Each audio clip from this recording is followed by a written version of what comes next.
El relato del Dr. Lennion. El 9 de enero, hoy, hace 4 días, recibí en el correo de la tarde un sobre certificado, escrito con la letra de mi colega y antiguo compañero de escuela, Henry Jekyll. Esto me sorprendió mucho, pues no teníamos por costumbre escribirnos. Yo había visto al hombre e incluso había cenado con él la noche anterior, y no podía encontrar nada en nuestro intercambio que pudiera justificar la formalidad de una carta registrada. El contenido aumentó mi asombro, pues esto es lo que decía la carta. Querido Lennion, usted es uno de mis más viejos amigos, y aunque en algunas ocasiones hayamos tenido diferencias respecto a cuestiones científicas, no puedo recordar, al menos de mi parte, ruptura alguna en nuestro afecto. No ha habido un día en que, si me hubiera dicho Jekyll, mi vida, mi honor y mi razón dependan de usted, no hubiera yo sacrificado mi brazo derecho para ayudarlo. Lennion, mi vida, mi honor y mi razón están a su merced. Si usted me falla esta noche, estoy perdido. Usted podría suponer, después de este prefacio, que voy a pedirle que haga algo deshonroso. Juzgue usted mismo. Necesito que posponga todo otro compromiso para esta noche.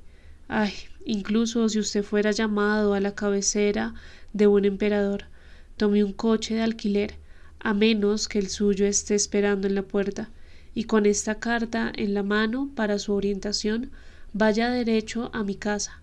Poole, mi mayordomo, ya tiene órdenes. Usted lo encontrará esperando su llegada con un cerrajero.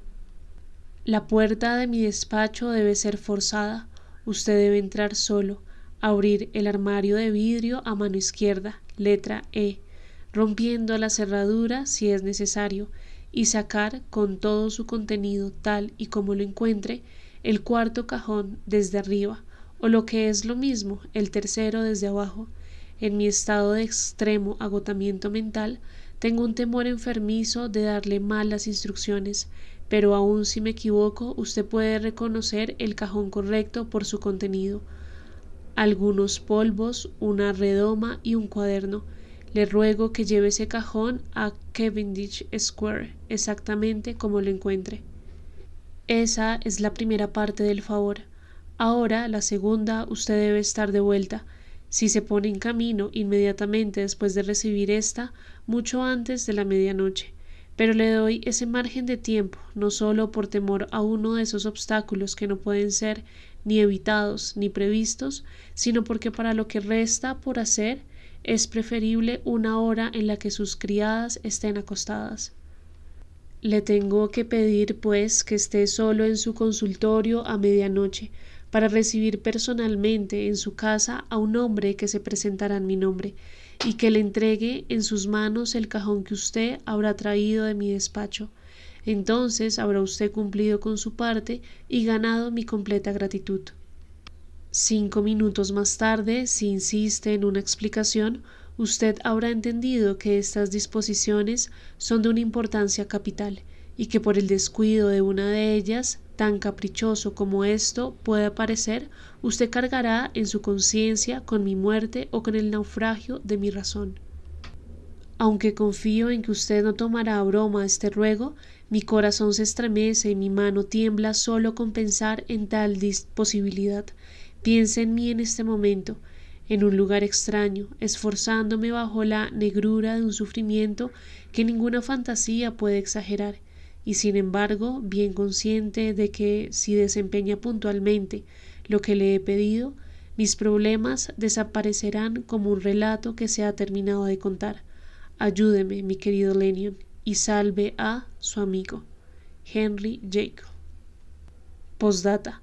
Ya había sellado esta cuando un nuevo terror atacó mi alma. Es posible que el correo me falle y esta carta no llegue a sus manos hasta mañana por la mañana. En ese caso, querido Lennion, haga mi encargo cuando sea más conveniente para usted en el curso del día, y vuelva a esperar mi mensajero a medianoche. Puede que entonces ya sea demasiado tarde, y si esa noche transcurre sin incidentes, sabrá que ya no volverá a ver a Henry Jekyll. Cuando terminé de leer esta carta, quedé convencido de que mi colega estaba loco, pero hasta que eso no fuera probado más allá de toda duda posible, me sentía obligado a llevar a cabo lo que me pedía. Entre menos entendía este farrago, menos estaba en posición de juzgar su importancia, y un llamado así expresado no podía ser ignorado sin gran responsabilidad. En consecuencia, me levanté de la mesa, subí a un coche y me dirigí directamente a la casa de Jekyll. El mayordomo estaba esperando mi llegada. Había recibido en el mismo reparto de correo una carta certificada con instrucciones e inmediatamente había mandado a llamar a un cerrajero y a un carpintero. Estos llegaron cuando todavía estábamos hablando y fuimos juntos al anfiteatro quirúrgico del viejo doctor Deman, desde el cual, como usted sin duda sabe, se puede entrar de la forma más conveniente al despacho privado de Jekyll. La puerta era muy fuerte, la cerradura excelente. El carpintero reconoció que sería muy difícil y tendría que hacer mucho daño si se utilizaba la fuerza. El cerrajero estaba a punto de la desesperación, pero era un tipo hábil y después de 2 horas de trabajo la puerta quedó abierta. El armario marcado con la E estaba abierto. Saqué el cajón, lo rellené con paja, lo envolví en una sábana y volví con él a Cavendish Square. Allí procedí a revisar su contenido. Los polvos estaban organizados con bastante cuidado, pero sin la precisión de un farmacéutico, así que era obvio que habían sido elaborados por el mismo Jekyll. Cuando abrí uno de los envoltorios encontré lo que me pareció una simple sal cristalina de color blanco. La redoma, a la que después dirigí mi atención, estaba a medio llenar con un líquido de color rojo sangre, acre para el olfato y que parecía contener fósforo y algún éter volátil. No pude adivinar cuáles eran los otros ingredientes. El cuaderno era normal y contenía muy poco, además de una serie de fechas. Estas cubrían un periodo de muchos años, pero observé que las anotaciones habían cesado hace casi un año de forma muy abrupta. Aquí y allá, una breve observación era adjuntada a una fecha normalmente de una sola palabra, doble, que se repetía tal vez 6 veces en un total de varios cientos de anotaciones, y una vez al comienzo de la lista y seguida por varios signos de exclamación, fracaso total. Aunque todo esto aguzaba mi curiosidad, me decía muy poco de definitivo. Había una redoma por un cierto tinte, un papel con una sal y el registro de una serie de experimentos que, como tantas investigaciones de Jekyll, no habían conducido a ningún fin de utilidad práctica. ¿Cómo podría la presencia de estos objetos en mi casa afectar el honor, la cordura o la vida de mi volátil colega? Si su mensajero podía ir a un lugar, ¿por qué no podía ir a otro? Y aun suponiendo algún impedimento, ¿por qué tenía yo que recibir a este caballero en secreto? Cuanto más reflexionaba más, me convencía de que se trataba de un caso de enfermedad mental, y aunque le di permiso a mis sirvientes para acostarse, cargué un viejo revólver por si tenía que defenderme. Apenas había resonado las 12 por todo Londres, cuando tocaron suavemente a mi puerta con la aldaba. Yo mismo acudí a abrir y encontré a un hombre pequeño, agazapado entre las columnas del pórtico. —¿Viene de parte del doctor Jekyll? —pregunté. Me dijo sí, con un gesto forzado, y cuando le pedí que entrara no me obedeció sin antes escrutar con la mirada la oscuridad de la plaza. Había un policía no muy lejos, acercándose con su linterna encendida. Me pareció que mi visitante se sobresaltó al verlo y se dio mayor prisa. Confieso que estos detalles me causaron una impresión desagradable, y mientras lo seguía al consultorio brillantemente iluminado, mantuve la mano lista sobre el arma. Allí tuve por fin la oportunidad de verlo claramente. Nunca antes había puesto mis ojos en él. De eso estaba seguro. Era pequeño, como he dicho. Me impresionó además la expresión horrorosa de su rostro, con su notable combinación de gran actividad muscular y de una aparente debilidad de constitución, y por último, pero no por eso menos importante, la extraña y subjetiva perturbación que me causaba su cercanía. Esta se parecía a un escalofrío incipiente, acompañado por un notable descenso del pulso. En ese momento se lo atribuí a una aversión personal, de principios, y solo me sorprendió lo agudo de los síntomas, pero desde aquel entonces he tenido motivos para creer que la causa yace en lo más profundo de la naturaleza del personaje y que gira sobre goznes más nobles que el principio del odio. Esa persona que desde el momento mismo de su entrada me había causado lo que solo puedo describir como una curiosidad llena de repugnancia, estaba vestida de una manera que habría hecho risible a cualquier persona. Sus ropas, aunque de finas y sobrias telas, eran desmesuradamente grandes para él en todo sentido. Los pantalones le quedaban colgando y habían sido enrollados para que no se arrastraran. La cintura de la chaqueta estaba por debajo de las caderas y el cuello se extendía desgarbado sobre sus hombros. Lo extraño es que esta ridícula vestimenta estaba lejos de causarme risa.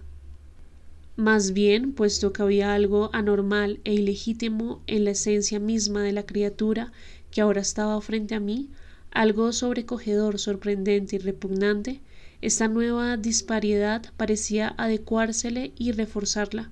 Así que a mi interés por la naturaleza y carácter de este hombre se añadió una curiosidad por sus orígenes, su vida, su fortuna y su posición en el mundo. Estas observaciones, aunque hayan tomado tanto espacio al escribirlas, fueron sin embargo cuestión de unos pocos segundos. Mi visitante estaba verdaderamente en ascuas, presa de una sombría emoción. —¿Lo tiene? —gritó. —¿Lo tiene? Y su impaciencia era tan intensa que incluso me agarró del brazo e intentó sacudirme. Lo rechacé, advirtiendo ante su contacto una punzada glacial en la sangre. —Vamos, señor —dije—. Olvida usted que todavía no tengo el placer de conocerlo. Siéntese, por favor. Y le di ejemplo sentándome en mi asiento habitual e imitando bastante bien mi comportamiento ordinario ante un paciente, teniendo en cuenta lo tardío de la hora, la naturaleza de mis preocupaciones y el horror que sentía por mi visitante. Le pido perdón, doctor Lennon —respondió él con bastante cortesía—. Tiene razón en lo que dice, y mi impaciencia se ha adelantado a mis buenos modales. Vengo aquí a petición de su colega, el doctor Henry Jekyll, para un asunto de cierta importancia, y tenía entendido que... Hizo una pausa y se llevó las manos a la garganta y pude ver que a pesar de su dominio luchaba contra la aproximación de la histeria. Tenía entendido que... un cajón. Pero entonces me compadecí de la incertidumbre de mi visitante y tal vez también de mi creciente curiosidad. —Ahí lo tiene, señor —dije señalando el cajón que estaba en el suelo, detrás de una mesa y todavía cubierto con la sábana. Saltó hacia él, luego se detuvo y puso su mano sobre su corazón. Podía oír sus dientes rechinar debido a la acción convulsiva de sus mandíbulas, y su rostro era tan espantoso de ver que me inquieté tanto por su vida como por su razón. —Tranquilícese —dije. Se volvió hacia mí con una sonrisa espantosa y, como tomando una decisión desesperada, arrancó la sábana. Al ver el contenido soltó un sollozo de tan inmenso alivio que quedé petrificado, y al momento siguiente, con una voz que ya estaba bastante bajo control, preguntó: —¿Tiene un vaso graduado? Me levanté de mi sitio con algo de esfuerzo y le di lo que pedía. Me dio las gracias sonriente, con un movimiento de cabeza. Midió unas cuantas gotas de la tintura roja y agregó un poco de los polvos. La mezcla, que era primero de un matiz rojizo, comenzó a adquirir un color más vivo a medida que los cristales se diluían, a hacer efervescencia de forma audible y arrojar vapores humeantes. De repente y al mismo tiempo cesó la ebullición y la mezcla cambió a un color púrpura oscuro, que decoloró nuevamente, más despacio, hasta quedar verde acuoso. Mi visitante, que había observado esta metamorfosis con vivo interés, sonrió, puso el vaso sobre la mesa y luego se volvió y me miró con los ojos escrutadores. —Y ahora —dijo—, a resolver lo que queda. ¿Será usted sensato? ¿Se dejará guiar? ¿Me permitirá tomar este vaso y salir de su casa sin una palabra más? ¿O la codicia de la curiosidad tiene demasiado control sobre usted? Piense antes de responder, porque se hará lo que usted decida. De acuerdo con lo que decida, quedará igual que antes, ni más rico ni más sabio, a menos que la sensación de haber ayudado a un hombre en desgracia pueda contarse como una clase de riqueza del alma.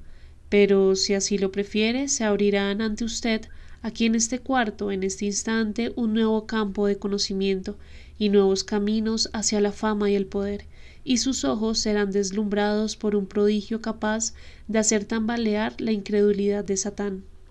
Señor, dije, simulando una indiferencia que estaba lejos de poseer, usted habla en enigmas y tal vez no se sorprenda de que yo lo escuche sin grandes muestras de credulidad, pero he llegado demasiado lejos con estos inexplicables favores para detenerme antes de ver el final.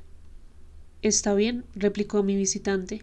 Lennion, recuerde su juramento. Lo que viene queda bajo el sigilo de nuestra profesión. Y ahora usted, que ha estado tanto tiempo confinado a las ideas más estrechas y materialistas, usted que ha negado el mérito de la medicina trascendental, usted que se ha burlado de quienes le son superiores, observe. Se llevó el vaso a los labios y lo bebió de un solo trago. Siguió un grito, dio vueltas, se tambaleó, se aferró a la mesa, mirando con los ojos inyectados en sangre, jadeando con la boca abierta, y me pareció que mientras yo lo miraba ocurría un cambio, parecía crecer, su rostro se ennegreció de repente y sus rasgos parecían difuminarse y alterarse, y al instante siguiente me levanté de un salto y retrocedí contra la pared, con el brazo alzado para protegerme de ese prodigio, mi espíritu sumergido en el terror. «¡Oh Dios!» grité, «¡Oh Dios!» repetí una y otra vez, pues allí, ante mis ojos, pálido y tembloroso, a punto de desmayarse y tanteado frente a él con sus manos, como un hombre que regresa de la muerte, estaba Henry Jekyll. No me siento capaz de poner en papel lo que me dijo durante la hora siguiente. Vi lo que vi, oí lo que oí, y mi alma se enfermó ante ello, y sin embargo, ahora que esa visión ha desaparecido de mi vista, me pregunto si lo creo o no puedo contestar. Mi vida ha sido sacudida hasta sus raíces, el sueño me ha abandonado, un terror mortal se siente junto a mí a todas horas del día y de la noche. Siento que mis días están contados y que debo morir, y sin embargo moriré incrédulo. En cuanto a la iniquidad moral que ese hombre develó ante mí, ni con lágrimas de penitencia puedo detenerme a pensar en ello sin un sobresalto de horror. Solo diré una cosa, Utterson, y eso, si puede creerlo, será más que suficiente. La criatura que se metió furtivamente a mi casa aquella noche era, según la confesión del propio Jekyll, conocida por el nombre de Hyde, quien es buscado por todos los rincones de la tierra como el asesino de Carew. Hesty Lennion. Henry Jekyll hace una declaración completa del caso.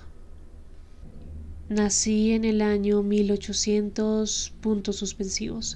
heredero de una gran fortuna, dotado además de excelentes habilidades, inclinado por naturaleza al trabajo, caro al respeto de los más sabios y buenos de mis semejantes, y en consecuencia, como se puede suponer, con todas las garantías de un futuro honorable y distinguido.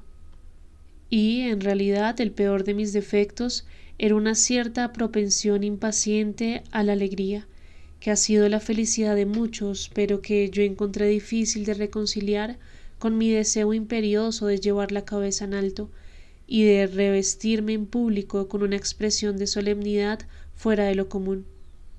Sucedió, por lo tanto, que oculté mis placeres, y que cuando llegué a los años de reflexión y empecé a mirar en torno mío, como examinar mis progresos y mi posición en el mundo, estaba yo entregado a una profunda duplicidad de vida.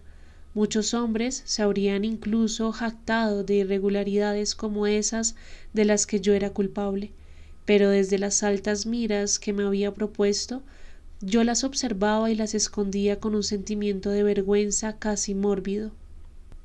Fue entonces la naturaleza exigente de mis aspiraciones, más que alguna degradación particular en mis defectos, la que me hizo ser lo que fui y con una brecha aún más profunda que en la mayoría de los hombres, separó en mí esas zonas del bien y del mal que dividen y componen la naturaleza dual del hombre. Mi caso me llevó a reflexionar profunda e insistentemente en la dura ley de la vida, que es el origen de la religión y una de las fuentes más abundantes de dolor. A pesar de tan profunda dualidad, yo no era de ningún modo un hipócrita. Mis dos lados eran completamente sinceros. Yo no era más yo cuando me encontraba sin restricción y me sumía en la vergüenza, que cuando trabajaba a la luz del día por el desarrollo del conocimiento y por el alivio del dolor y del sufrimiento. Y sucedió que la dirección de mis estudios científicos, que estaban totalmente orientados hacia lo místico y lo trascendental, reaccionaron y arrojaron una intensa luz sobre esta conciencia de la guerra perenne entre mis dos lados. Cada día y desde ambos lados de mi inteligencia, la moral y la intelectual, me fui acercando firmemente a esa verdad por cuyo descubrimiento parcial he sido condenado a tan espantoso naufragio, que el hombre no es realmente uno, sino dos. Digo dos porque el estado de mi propio conocimiento no sobrepasa ese punto. Otros me seguirán, otros avanzarán más que yo en este mismo camino, y me aventuro a adivinar que el hombre será finalmente conocido como una simple comunidad organizada de habitantes independientes, diversos y discrepantes. Yo, por mi parte, debido a la naturaleza de mi vida, avancé infaliblemente en una dirección y solo en una. Fue en el ámbito moral y en mi propia persona que aprendí a reconocer la cabal y primigenia dualidad humana. Vi que de las dos naturalezas que contenían en el campo de mi conciencia se podía decir con razón que yo era cualquiera de ellas, solamente porque yo era radicalmente ambas, y desde una fecha temprana, incluso antes de que el curso de mis descubrimientos científicos comenzara a sugerir la más clara posibilidad de tal milagro, yo había aprendido a regodearme con placer, como en un ensueño amado, en la idea de la separación de estos elementos. Si tan solo cada uno de ellos, me decía a mí mismo, pudiera ser alojado en identidades separadas, la vida sería aliviada de todo lo insoportable.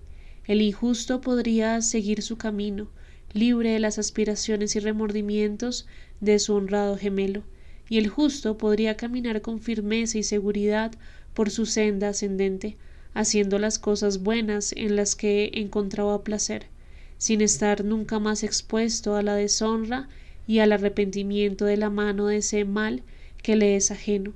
Fue la maldición del género humano que estas dos gavillas incongruentes fueran atadas en una sola, que en el atormentado útero de la conciencia estos gemelos opuestos deban luchar incesantemente. ¿Cómo fueron, pues, disociados? Hasta aquí había llegado en mis reflexiones cuando, como he dicho, una luz lateral comenzó a iluminar el tema desde la mesa del laboratorio.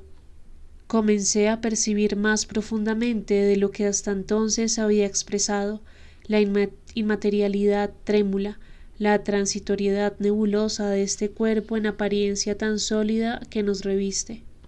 Descubrí que ciertos agentes tenían el poder de estremecer y de arrancar esa vestidura carnal, tal como el viento puede sacudir las cortinas de un pabellón.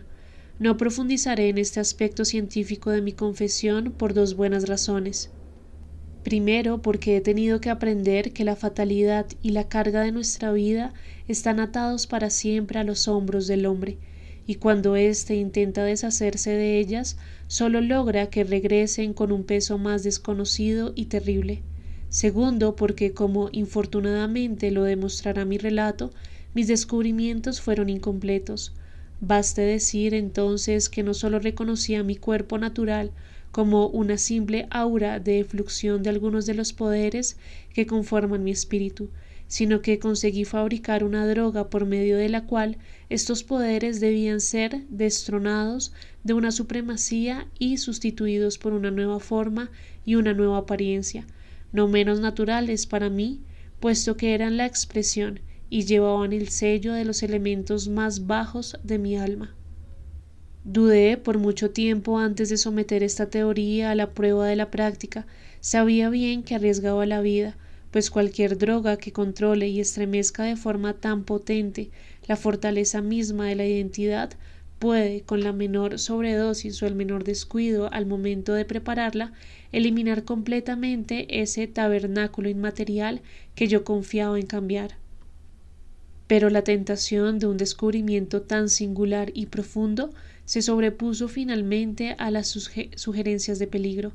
Desde hacía mucho tiempo había preparado mi tintura.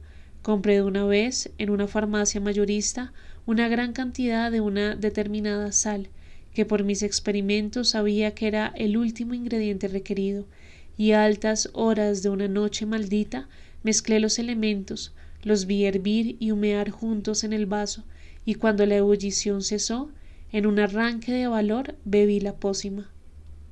Siguieron las punzadas más atroces, un triturar de huesos, una náusea mortal y un horror del espíritu que no puede ser superado ni en el momento del nacimiento ni en el de la muerte. Luego estas angustias comenzaron a pasar rápidamente y volví en mí como si saliera de una grave enfermedad. Había algo extraño en mis sensaciones, algo tan novedoso que era indescriptible, y debido a su novedad demasiado agradable. Me sentí más joven, mucho más liviano, más feliz físicamente. Dentro de mí era consciente de una impetuosa despreocupación, de un caudal de desordenadas imágenes sensuales que corrían en mi fantasía como por el saetín de un molino, de un disolverse de los lazos de la obligación, de una desconocida mas no inocente libertad del alma.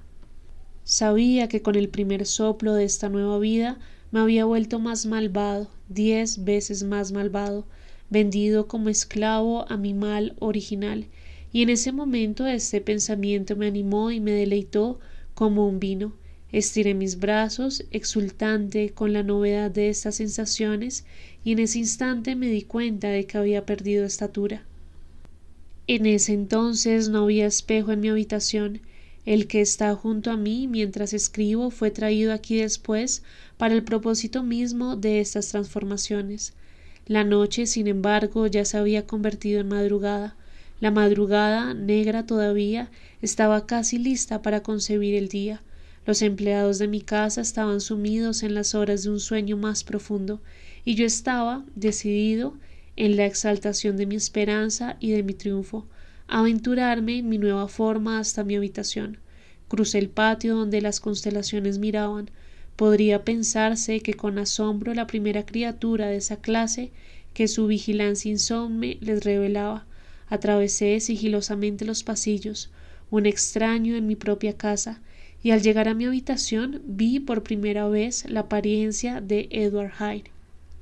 Aquí solo debo hablar teóricamente, diciendo no lo que sé, sino lo que supongo ser lo más probable. El lado maligno de mi naturaleza, al que había ahora transferido la eficacia característica, era menos robusto y menos desarrollado que el bueno, al que acababa de poner. Además, en el curso de mi vida, que había sido después de todo, en sus 9 décimas partes, una vida de esfuerzo, virtud y control, este se había ejercitado mucho menos y estaba mucho menos agotado.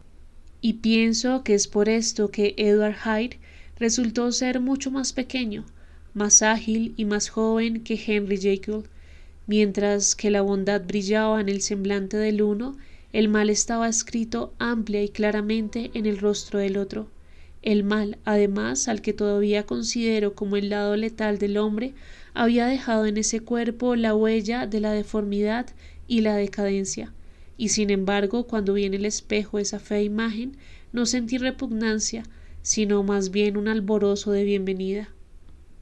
Este también era yo, parecía natural y humano.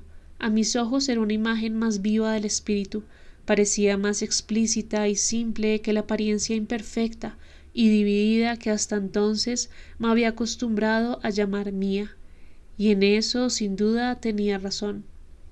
He observado que cuando revestía la apariencia de Edward Hyde Nadie podía acercarse a mí sin sentir al principio un recelo visible del cuerpo. Esto, como yo lo entiendo, es debido a que todos los seres humanos, tal como los vemos, son una mezcla del bien y del mal, y de las filas del género humano, solo Edward Hyde era mal puro. Permanecí un instante frente al espejo. Todavía tenía que realizar el segundo y decisivo experimento.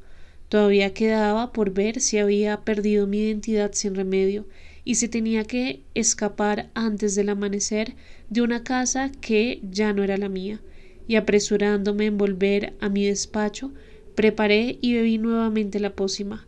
Nuevamente sufrí las punzadas dolorosas de la disolución y nuevamente volví en mí con el carácter, la estatura y el rostro de Henry Jekyll. Había llegado aquella noche a la encrucijada fatal. Si me hubiera aproximado a mi descubrimiento con un espíritu más noble, si me hubiera arriesgado a realizar el experimento mientras estaba bajo el imperio de aspiraciones generosas o piadosas, todo habría sido de otra manera, y habría salido de estas agonías de nacimiento y de muerte, convertido en un ángel en lugar de un demonio. La droga no tenía una acción discriminatoria, no era ni diabólica ni divina, no hacía sino quebrar las puertas de la prisión de mi inclinación natural, y como los cautivos de Philippe, todo lo que estaba dentro se precipitaba a salir. En esa época mi virtud dormía, mi mal, al que la ambición mantenía despierto, se hallaba alerta y presto a atrapar la oportunidad, y lo que se proyectó fue Edward Hyde. Por lo tanto, aunque ahora tenía dos personalidades, así como dos apariencias, la una era completamente maligna, y la otra el antiguo Henry Jekyll, esa mezcla incongruente de cuya reforma y mejora ya había aprendido a perder las esperanzas. En consecuencia, el paso dado fue una inclinación hacia lo peor. Aún en ese entonces no había superado todavía mi aversión por la aridez de una vida de estudio. A veces era todavía de naturaleza alegre, y como mis placeres eran, por decirlo menos, indecorosos y además de ser muy conocido y altamente respetado, me acercaba a la vejez. Esta incoherencia en mi vida era cada día menos bienvenida. Fue por este lado que me tentó mi nuevo poder hasta hacerme caer en la esclavitud. Bastaba con beber la pócima para despojarme inmediatamente del cuerpo del célebre profesor y asumir como un manto grueso el de Edward Hyde. Sonreía ante la idea. En esa época me parecía divertida y hacía mis preparaciones con el más estudioso cuidado. Tomé y amoblé esa casa de Soho hasta la que la policía rastreó a Hyde y contraté como ama de llaves a una persona de quien yo sabía era callada e inescrupulosa. Por otro lado, les anuncié a mis criados que un tal Mr. Hyde, a quien describí, tendría total libertad y poder sobre mi casa de la plaza, y para evitar percances incluso visitaba, convirtiéndome en una presencia familiar, en mi segunda personalidad. Después redacté ese testamento al que usted tanto se opuso, para que si algo me sucedía en la persona del Dr. Jekyll, pudiera entrar en la de Edward Hyde sin pérdida pecuniaria. Y fortificado así por todos lados como suponía estarlo, comencé a sacar provecho de las extrañas inmunidades de mi posición. Hombres en el pasado han contratado sicarios para llevar a cabo sus crímenes, mientras ellos mismos y su reputación quedaban al resguardo. Yo fui el primero en hacer esto por sus propios placeres. Fui el primero que pudo caminar ante los ojos del público con una carga de afable respetabilidad, y un instante después, como un niño de escuela, despojarme de estas cosas prestadas y arrojarme de cabeza en el mar de la libertad. Pero para mí, envuelto en mi impenetrable capa, la seguridad era total. Pienso en esto. Yo ni siquiera existía. Era solo que se me permitiera escapar por la puerta del laboratorio, que se me dieran unos segundos para mezclar y beber la dosis que mantenía siempre lista, y sin importar lo que hubiera hecho, Edward Hyde desaparecía como era la mancha del aliento en el espejo, y allí en su lugar, en la intimidad de su casa, graduando la lámpara de su estudio, estaba un hombre que podía permitirse reír de toda sospecha, Henry Jekyll. Los placeres que me apresuré a buscar bajo mi disfraz eran, como ya lo he dicho, indecorosos. Difícilmente podría usar un término más fuerte, pero en manos de Edward Hyde pronto comenzaron a convertirse en monstruosos. Cuando regresaba de estas salidas, frecuentemente me sumía en una especie de asombro ante mi vicaria depravación. Este ser íntimo al que yo llamaba desde el fondo de mi propia alma y al que envidiaba solo a satisfacer sus placeres, era intrínsecamente maligno e infame. Cada uno de estos actos y de sus pensamientos se centraban en su yo, bebiendo placer con avidez bestial de cualquier grado de tortura infligido a otro, y era implacable como un hombre de piedra. Henry Jekyll quedaba en ocasiones horrorizado ante los actos de Edward Hyde, pero la situación se apartaba de las leyes ordinarias, y esto relajaba insidiosamente la presión de la conciencia. Después de todo, era Hyde y solo Hyde el culpable. Jekyll no había empeorado, había vuelto a sus buenas cualidades aparentemente intacto, incluso se apresuraba, cuando era posible, a deshacer el daño causado por Hyde, y así su conciencia fue adormeciéndose. No tengo la intención de entrar en los detalles de la infamia de la que fui cómplice, pues aún ahora difícilmente puedo conceder que yo la cometí. Solo quiero señalar las adversidades y los pasos sucesivos con que mi castigo venía acercándose. Sufrí un accidente que, como no trajo ninguna consecuencia, no haré más que mencionar. Un acto de crueldad hacia una niña incitó contra mí la ira de un transeúnte, a quien reconocí el otro día en persona de un pariente suyo. El doctor y la familia de la niña se unieron a él. Hubo momentos en los que temí por mi vida, y por último, con el fin de apaciguar su justo resentimiento, Edward Hyde tuvo que llevarlos hasta la puerta y pagarles con un cheque girado por Henry Jekyll. Pero este peligro fue fácilmente eliminado para el futuro, abriendo una cuenta en otro banco a nombre de Edward Hyde, y cuando, inclinando mi propia letra hacia atrás, proveí a mi doble con una firma, pensé que estaba más allá del alcance del destino. Unos 2 meses antes del asesinato de Sir Davers, había salido a una de mis aventuras, había regresado tarde y el día siguiente me había levantado con unas sensaciones un tanto extrañas. En vano miré a mi alrededor, en vano observé los muebles decentes y las grandes proporciones de mi habitación de la plaza, en vano reconocí los dibujos de las cortinas de la cama y el diseño de la estructura de caoba. Algo seguía insistiendo que yo no estaba donde estaba, que no me había despertado donde parecía estar, sino en la pequeña habitación de Soho donde acostumbraba a dormir en el cuerpo de Edward Hyde. Sonreí para mis adentros y a mi manera psicológica comencé a investigar perezosamente los elementos de esta ilusión. Ocasionalmente, incluso mientras hacía esto, volvía a caer en un agradable modorra matinal.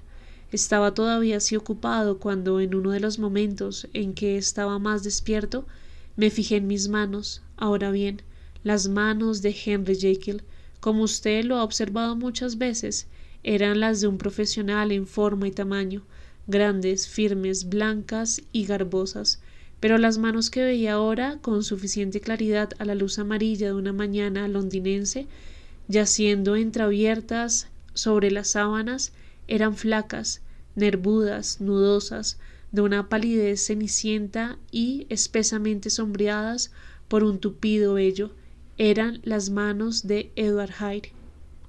Debí quedarme mirándolas fijamente cerca de medio minuto, sumido como estaba en la pura estupidez del asombro, antes de que el terror se despertara en mi pecho, tan repentino y sobrecogedor como el estrépito de unos platillos. Salté de mi cama y corrí al espejo. Ante el espectáculo que vieron mis ojos, mi sangre se transformó en algo exquisitamente delgado y gélido. Sí, me había acostado como Henry Jekyll y me había despertado como Edward Hyde. ¿Cómo se podía explicar esto?, me preguntaba a mí mismo, y luego con otro sobresalto de terror, ¿cómo se podía remediar? Era ya bien entrada la mañana, los criados estaban despiertos, todas mis drogas estaban en el despacho. El trayecto era largo desde donde yo me encontraba paralizado por el terror. bajar 2 tramos de escaleras, atravesar un pasillo trasero, cruzar el patio abierto y el anfiteatro. Ciertamente podría cubrirme el rostro, pero ¿de qué serviría eso si era incapaz de ocultar mi cambio de estatura? Y luego, con la abrumante dulzura del alivio, recordé que los criados ya estaban acostumbrados a los ires y venires de mi segundo yo. No tardé en vestirme tan bien como pude con ropas de mi propio tamaño. Atravesé la casa deprisa, tropezando con Bradshaw, quien me miró fijamente y retrocedió al ver a Mr. Hyde a semejantes horas y con tan extraña indumentaria. 10 minutos después el doctor Jekyll había vuelto a su propio cuerpo y se sentaba, con el ceño fruncido, a fingir que desayunaba. Realmente tenía poco apetito. Este incidente inexplicable, este retroceso de mi experiencia previa, aparecía como el dedo babilonio sobre el muro. Estar deletreando las palabras de mi juicio, y empecé a reflexionar más seriamente que antes sobre las consecuencias y las posibilidades de mi doble existencia. Esa parte de mí que yo tenía el poder de proyectar había sido últimamente muy ejercitada y alimentada. Me parecía como si el cuerpo de Edward Hyde hubiera crecido en estatura, como si cuando yo revestía esa forma fuera consciente de un flujo más generoso de sangre, y empecé a atisbar el peligro de que, si esto se prolongaba mucho tiempo, el equilibrio de mi naturaleza podría volcarse por completo. Perdería el poder de transformarme voluntariamente y el carácter de Edward Hyde volverse irrevocablemente el mío. El poder de la droga no se había manifestado siempre de igual forma. Una vez, en los comienzos de mi carrera, me falló totalmente. Desde entonces me he visto obligado en más de una ocasión a duplicar la dosis, y una vez, con infinito riesgo de muerte, a triplicarla, y estas incertidumbres ocasionales habían proyectado hasta entonces la única sombra sobre mi felicidad. Ahora, sin embargo, y bajo la luz del accidente de aquella mañana, fui llevado a observar que mientras al principio la dificultad había sido despojarme del cuerpo de Jekyll, últimamente esto se había transferido, de forma gradual pero decisiva, al otro lado. En consecuencia, todo parecía apuntar a lo siguiente, que lentamente estaba perdiendo el control de mi yo original, y mejor, y que lentamente me estaba incorporando a mi segundo y peor yo. Sentí que tenía que escoger ahora entre estos dos. Mis dos naturalezas tenían una memoria en común, pero todas las otras facultades eran compartidas entre ellas de forma desigual. Jekyll, que era un compuesto, en algunas ocasiones con las más sensibles aprensiones y en otras con un gusto ávido proyectaba y compartía los placeres y aventuras de Hyde. Pero Hyde era indiferente a Jekyll, o lo recordaba como el bandido de las montañas recuerda la caverna en la que se oculta al ser perseguido. Jekyll tenía un interés más que paternal. Hyde tenía más que la indiferencia de un hijo. Compartir la suerte de Jekyll era morir a esos apetitos que desde hacía tiempo satisfacía en secreto y que últimamente había empezado a mirar. Compartir la de Hyde era morir a miles de intereses y aspiraciones y convertirme de golpe y para siempre en un ser despreciado y sin amigos.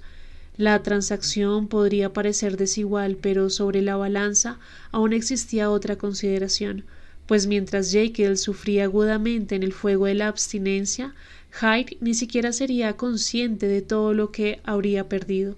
Por extrañas que fuesen mis circunstancias, los términos de este debate son tan viejos y tan comunes como el hombre mismo. Instigaciones e inquietudes semejantes lanzan los dados a cualquier pecador tentado y tembloroso, y me sucedió, como le sucede a la gran mayoría de mis semejantes, que escogí mi mejor parte y me faltaron las fuerzas para cumplirle.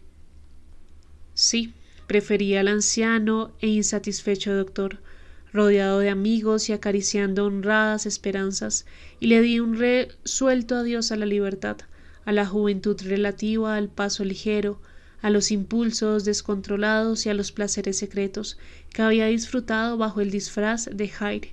Tal vez hice esta elección con una reserva inconsciente, pues no dejé la casa de Soho ni destruí las ropas de Edward Hyde, las que todavía están listas en mi despacho.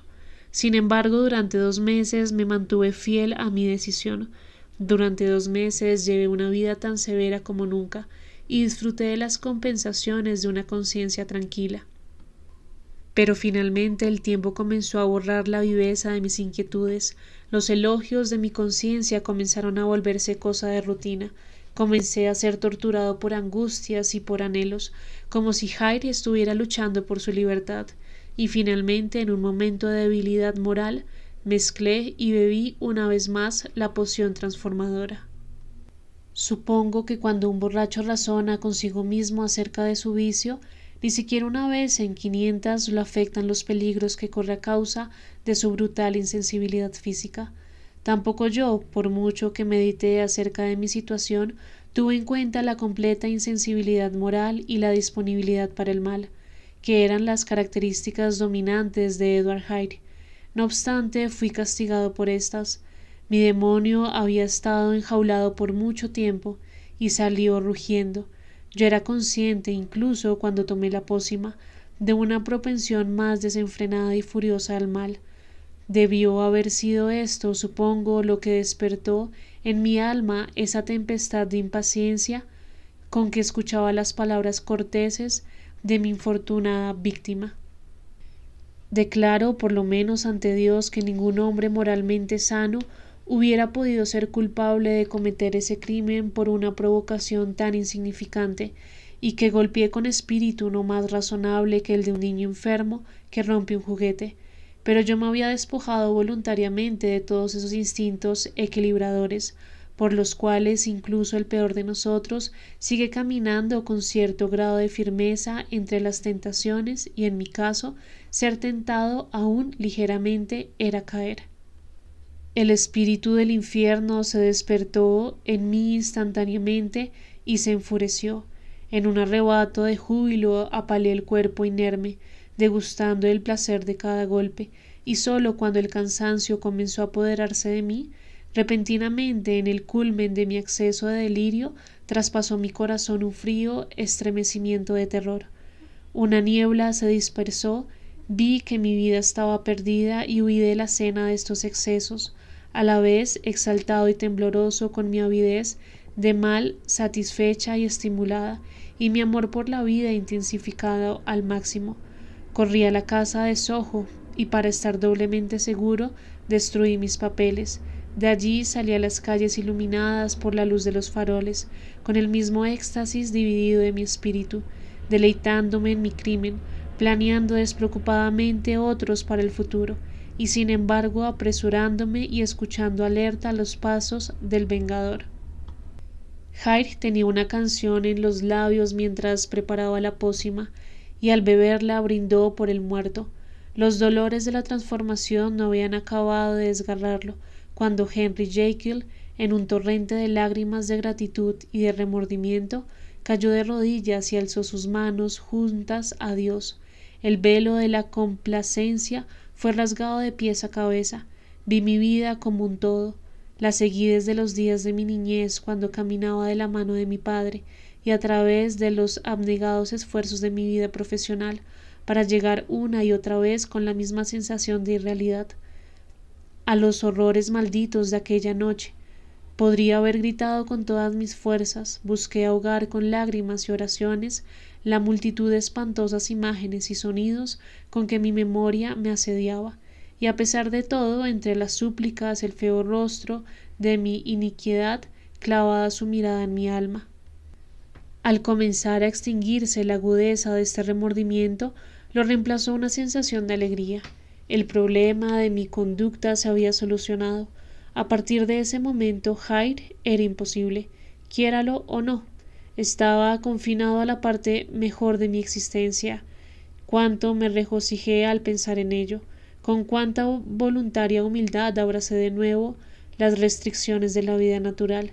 Con qué sincera renunciación cerré con llave la puerta por la que tantas veces había entrado y salido, y rompí la llave con mi tacón. Al día siguiente llegó la noticia de que habían testigos del asesinato, que la culpabilidad de Hyde era patente ante el mundo, y que la víctima era un hombre que gozaba de una gran estima pública. No había sido solo un crimen, había sido una trágica locura. Creo que me alegró saberlo. Creo que me alegró que mis mejores impulsos fueran así reforzados y custodiados por el terror al Pavilu. Jekyll era ahora mi ciudad de refugio. Bastaría con que Hyde se asomara un instante y las manos de todos los hombres se alzarían para atraparlo y asesinarlo. Decidí redimir el pasado con mi conducta futura, y puedo decir con honestidad que mi decisión dio buenos frutos. Usted mismo sabe con cuánta seriedad trabajé en los últimos meses para aliviar el sufrimiento. Usted sabe que hice mucho por los demás, y que los días transcurrieron tranquilos y casi felices para mí. No puedo en realidad decir que estaba cansado de esta vida inocente y benéfica.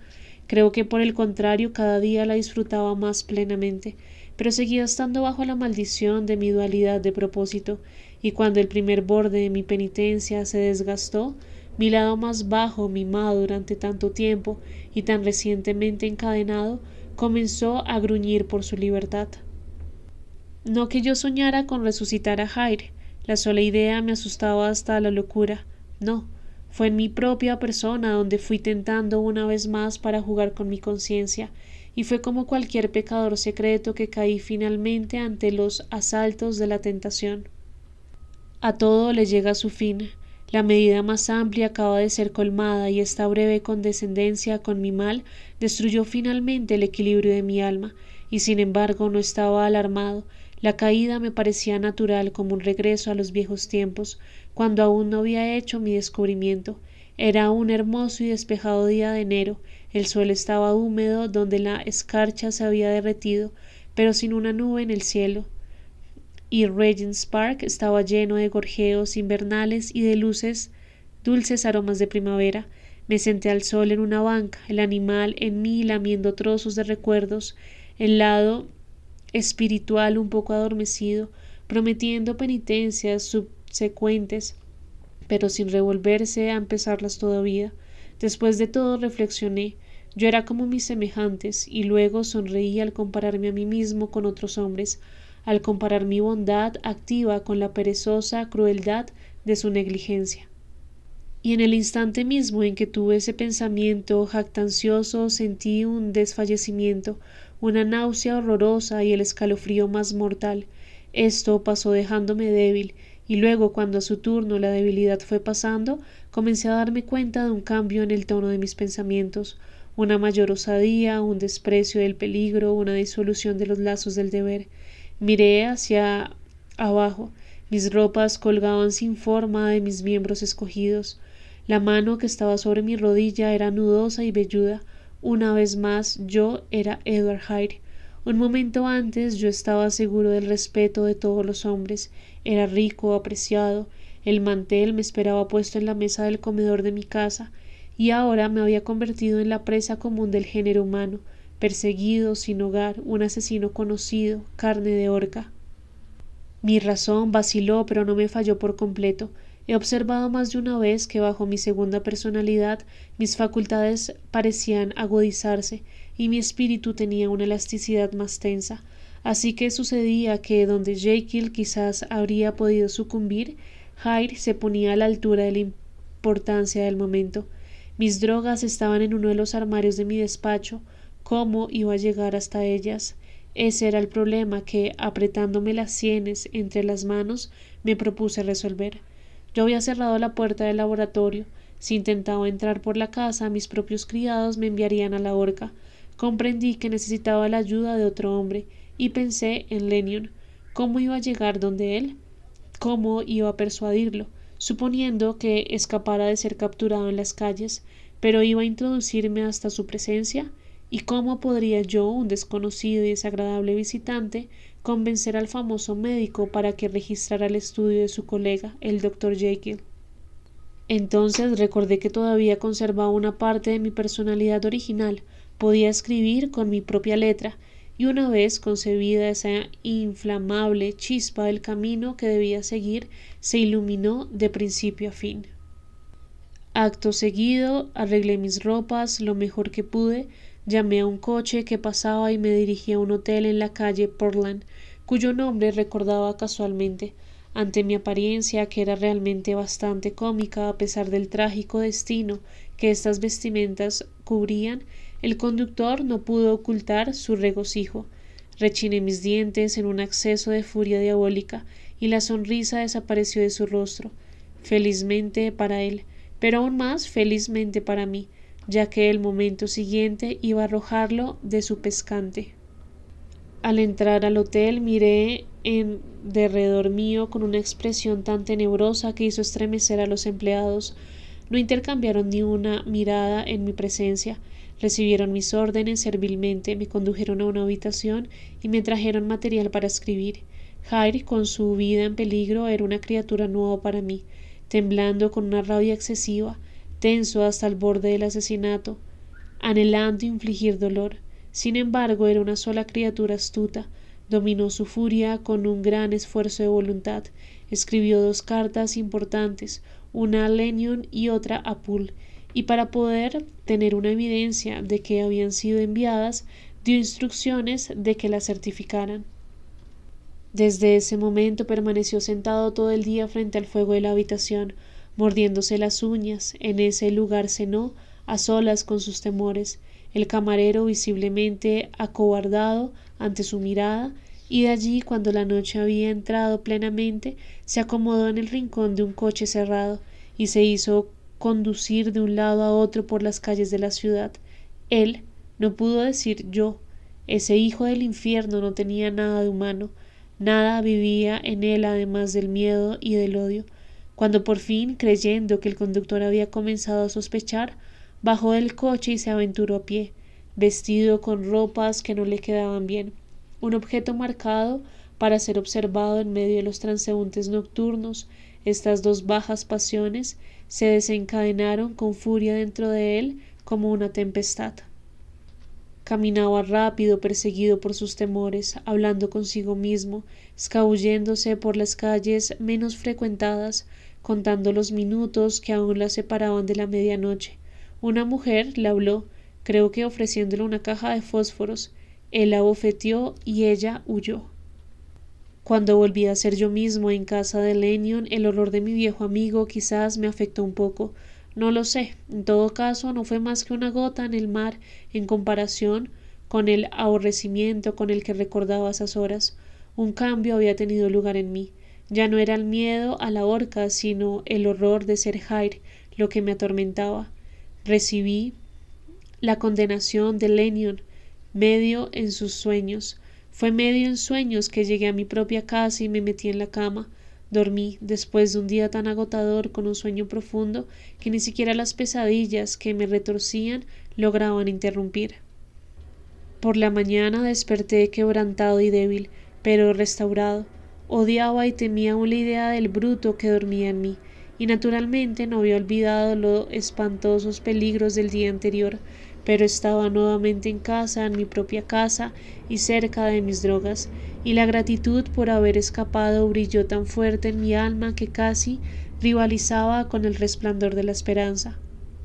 Cruzaba lentamente el patio después del desayuno, aspirando con placer el aire frío, cuando nuevamente se apoderaron de mí esas indescriptibles sensaciones que anunciaban el cambio, y apenas tuve tiempo para ganar el refugio de mi despacho, cuando una vez más estaba enfurecido y petrificado por las pasiones de Jair.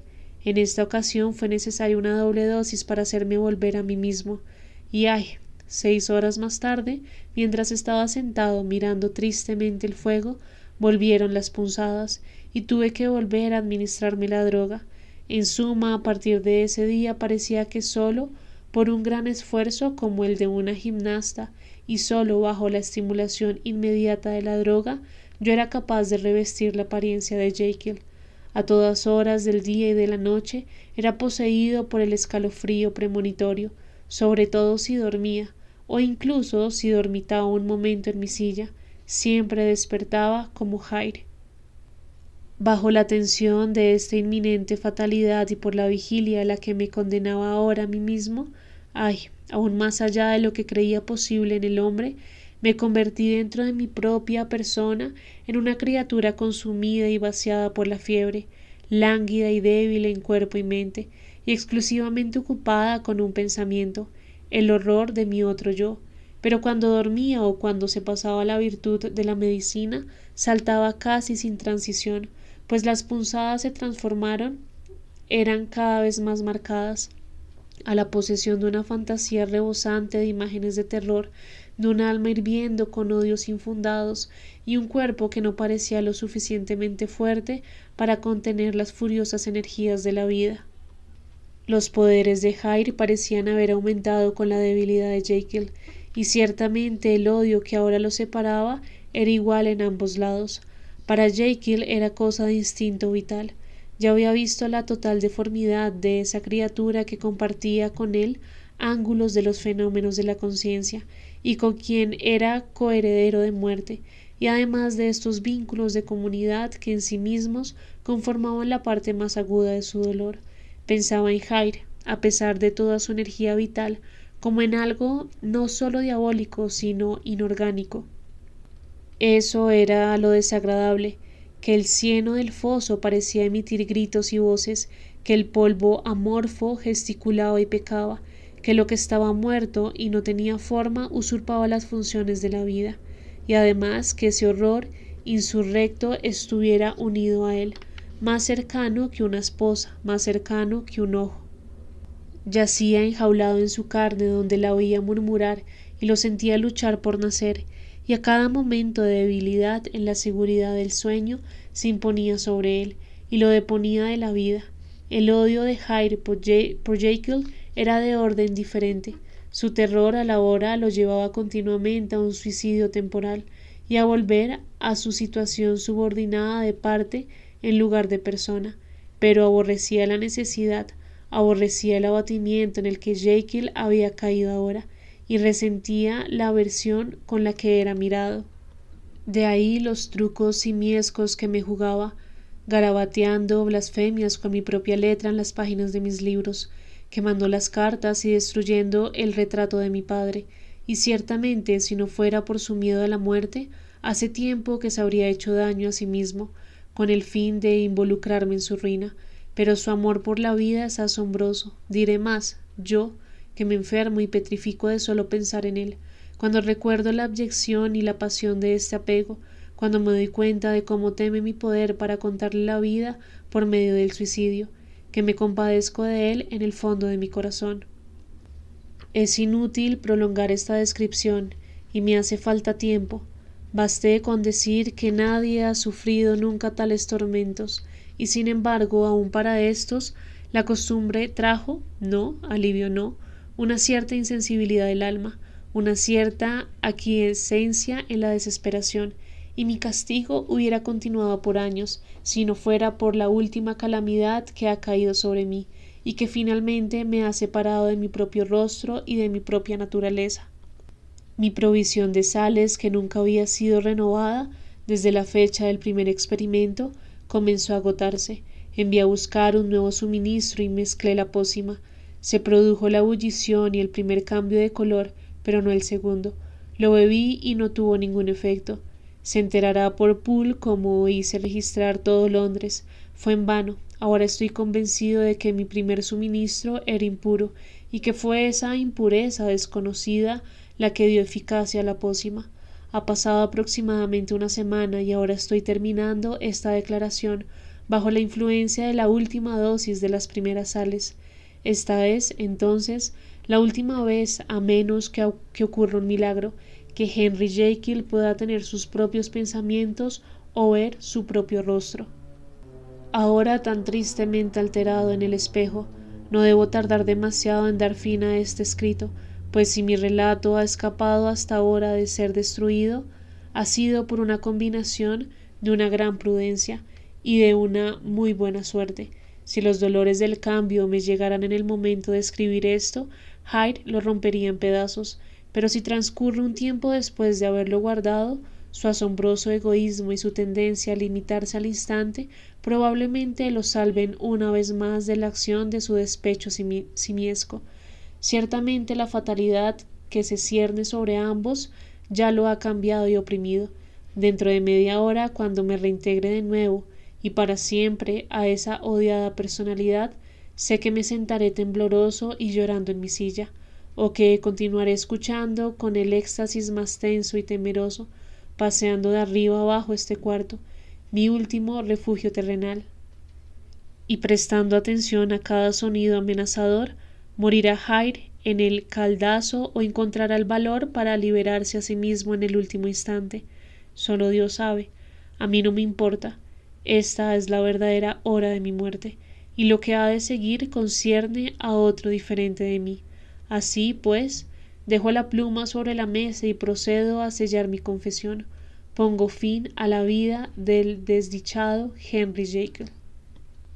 Así finaliza esta maravillosa obra de Robert Louis Stevenson, El extraño caso del Dr. Jekyll y Mr. Hyde. Gracias por escuchar este audiolibro. Si disfrutas estos audiolibros y quieres apoyar este proyecto para que siga creciendo, puedes hacer una donación voluntaria a mis cuentas. Tu apoyo hace posible que sigamos compartiendo historias. Encuentras los datos en la descripción del episodio. Gracias por ser parte de esta comunidad lectora. También te invito a seguirme en Instagram y en YouTube. En la descripción está toda la información. Gracias.